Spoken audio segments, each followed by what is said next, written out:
Now students, we are going to talk about fourth and fifth form.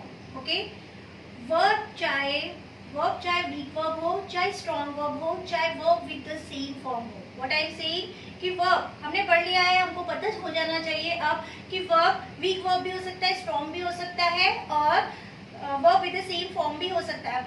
Will talk about fourth and fifth form. Okay, उसका कोई फर्क नहीं पड़ता है कि वर्ब वो वीक वर्ब है या स्ट्रॉन्ग वर्ब है या verb with the same form है, उसका फोर्थ और फिफ्थ फॉर्म सेम तरीके से बनेगा. ओके, तो फोर्थ और फिफ्थ फॉर्म हम बात करेंगे कि किस तरह से बनेगा.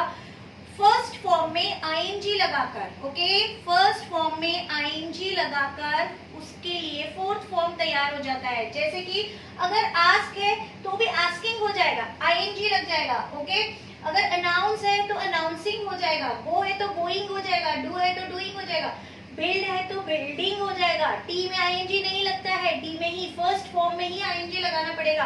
सेंड है तो सेंडिंग हो जाएगा, थ्रो है तो थ्रोइंग हो जाएगा, गिव है तो गिविंग हो जाएगा और पुट है तो पुटिंग हो जाएगा, कट है तो कटिंग हो जाएगा. इसका मतलब ये हुआ कि फोर्थ फॉर्म, चाहे वो वीक वर्ब है, चाहे स्ट्रॉन्ग वर्ब है, चाहे verb with the same form है, फोर्थ फॉर्म जो होता है वो आईएनजी लगाकर बनता है. फिफ्थ फॉर्म की बात करेंगे, सेम है, जैसे फोर्थ फॉर्म आईएनजी लगा के बनता है वैसे ही फर्स्ट फॉर्म में एस लगाकर फिफ्थ फॉर्म बनता है. आस्क का हो जाएगा आस्क, एस लग जाएगा. अनाउंस का हो जाएगा अनाउंसेस, गो का हो जाएगा गोज, डू का हो जाएगा डज, बिल्ड, ओके, बिल्ड का हो जाएगा बिल्ड्स, इसी में एस लगाना है, डी में एस लगाना है, sends, okay, throws, gives, puts and cuts. Okay, अब हम एक और चीज सीख लेंगे. अब हमने वर्ब के फॉर्म सीखे हैं. एक और चीज जो बहुत ही इंपॉर्टेंट है वो ये है कि जब भी कोई वर्ब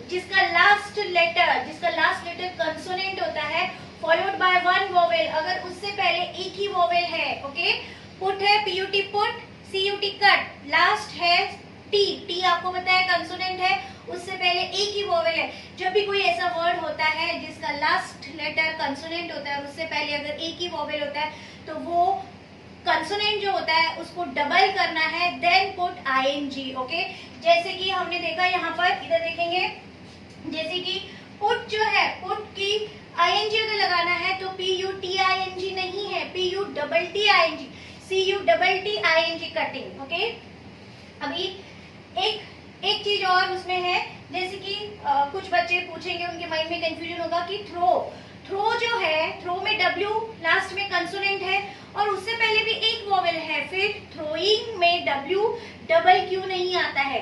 तो उसके लिए एक रीजन है कि जब भी हम फर्स्ट फॉर्म प्रोनाउंस करेंगे तो उसका प्रोनाउंसिएशन ओ तक आता है, W का प्रोनाउंसिएशन होता ही नहीं है. अगर W का प्रोनाउंसिएशन फर्स्ट फॉर्म में नहीं हो रहा है, यानी कि अगर कंसोनेंट जो है उसका फर्स्ट फॉर्म में प्रोनाउंसिएशन नहीं हो रहा है तो डबल कंसोनेंट नहीं लगाना है, फिर सिंगल कंसोनेंट लगा के आईएनजी लगाना है. बट अगर फर्स्ट फॉर्म में कंसोनेंट जो है, लास्ट कंसोनेंट उसका प्रॉपर प्रोनाउंसिएशन हो रहा है तो उसमें डबल कंसोनेंट लगा के एक्सटेंड करना है आईएनजी के साथ. Got it? स्टूडेंट्स, हम ये पढ़ने वाले हैं कि टेंसेस सीखना मतलब एक्चुअली में हमको क्या सीखना है. नाउन के बारे में सब कुछ क्लियर है, टेंस के बारे में बात करेंगे. टेंस हमने देखा है कि हमने उसके टाइप्स पढ़े हैं. अगर मैंने आपसे क्वेश्चन पूछा कि वर्ब के कितने टाइप्स होते हैं तो आपको याद रखना है कि वर्ब के 3 टाइप्स होते हैं, weak verb, strong verb, verb with the same form. Verb के फॉर्म्स कितने होते हैं? ओके, वर्ब के 5 फॉर्म्स होते हैं, V1, V2, V3, V4, V5. Subject कितने होते हैं?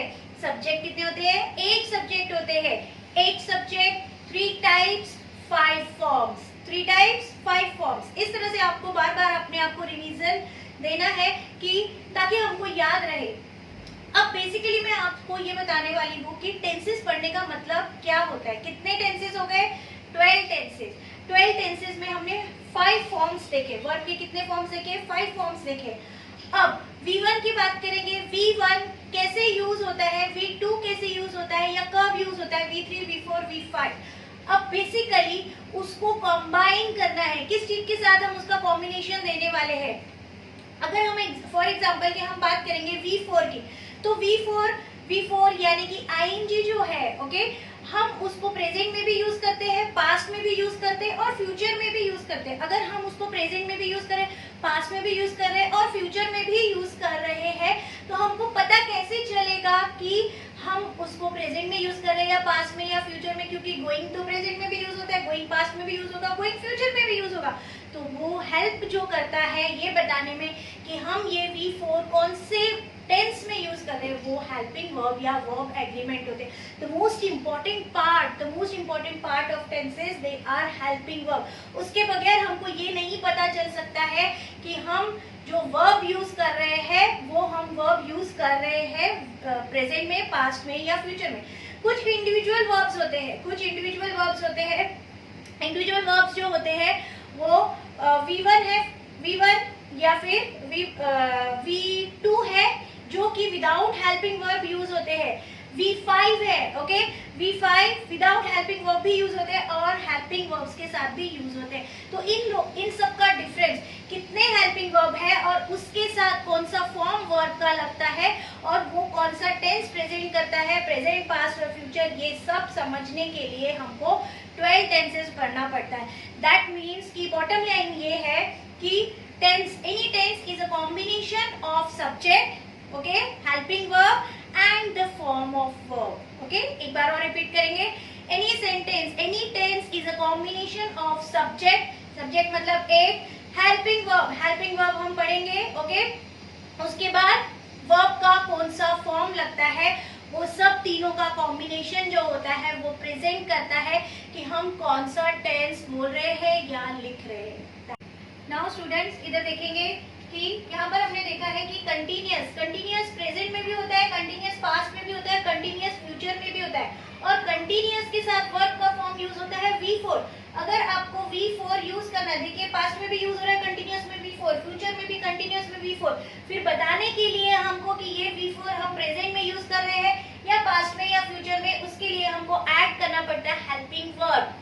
जैसे कि हम ing ले रहे हैं, अगर ing आपको प्रेजेंट में आप बता रहे हो कि मैं प्रेजेंट में ing बोलना चाहता हूँ, तो आपको is am are में से एक हेल्पिंग वर्ब यूज करना पड़ेगा अकॉर्डिंग टू सब्जेक्ट, हमने पढ़ा है, ओके।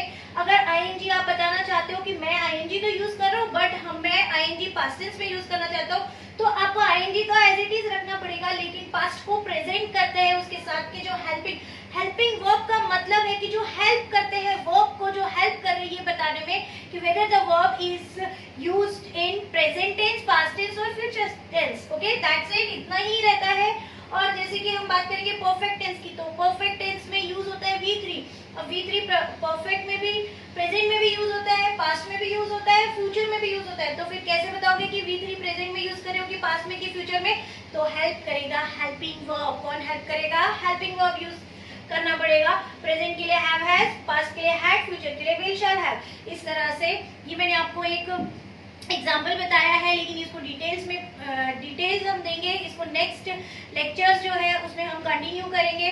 लेकिन आज के लिए आपका होमवर्क है कि आपको याद रहना चाहिए कि टाइप्स कितने हैं वर्ब के, 3 टाइप्स, फॉर्म्स कितने हैं, 5 फॉर्म, सब्जेक्ट कितने हैं, 8। इस तरह से अलग अलग आपको सब चीजें याद रहनी चाहिए कि सब्जेक्ट किसको बोलते हैं, हेल्पिंग वर्ब किसको बोलते हैं और वर्ब किसको बोलते हैं, नाउन किसको बोलते हैं। ये सब जब आप इसको डिफरेंशिएट करना सीख जाते हो तभी हम टेंसेस की ओर अच्छे से बढ़ सकते हैं। Thank you for now, have a nice day, take care, bye.